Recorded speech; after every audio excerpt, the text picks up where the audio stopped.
अस्सलामु अलैकुम नाज़रीन, मैं हूं नाइला भट्टी। सबसे पहले शामिल करते हैं आज की अहम खबर। रिपोर्ट रजा अकरम। चौकी पुलिस जातला की नई इमारत का इफ्तिताह। SSP Mirpur Khurram Iqbal Mughal, deputy commissioner Mirpur Raja Sadaqat Ali Khan, mayor Mirpur Usman Ali Khalid, DSP headquarter Mirpur Haji Sikandar Azam समेत दीगर मुअज़्ज़िज़ शख्सियात ने चौकी पुलिस जातला की नई इमारत का बाकायदा इफ्तिताह किया।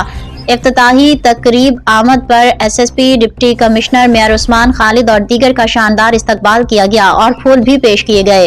इस मौके पर मुअज़्ज़िज़ मेहमानों ने नई तामीर शुदा इमारत के मुख्तलिफ हिस्सों का मुआयना किया। नई इमारत में आवाम की सहूलत के लिए जदीद रिपोर्टिंग रूम, चौकी ऑफिसर के लिए अलहदा ऑफिस और साइलान के लिए आरामदेह वेटिंग रूम कायम किया गया है ताकि शहरियों को बेहतर और बाइज्जत माहौल में पुलिस खिदमात फराहम की जा सकें। ये मंसूबा पुलिस और अवाम के दरमियान मजबूत एतमाद और मौसर कम्युनिटी इंगेजमेंट का अमली सबूत है। इफ्तिताही तकरीब से खिताब करते हुए एसएसपी मीरपुर खुरम इकबाल मुगल ने जातला के अवाम का खसूसी शुक्रिया अदा किया और कहा कि अवाम के ताउन के बगैर ऐसे फलाही मंसूबे की तकमील मुमकिन नहीं। उन्होंने इस अज़म का इजहार किया कि मीरपुर पुलिस अवाम के जान माल के तहफ़्फ़ुज़ और बेहतर सर्विस डिलीवरी के लिए हर मुमकिन इक़दामात जारी रखेगी। रिपोर्ट रजा अकरम।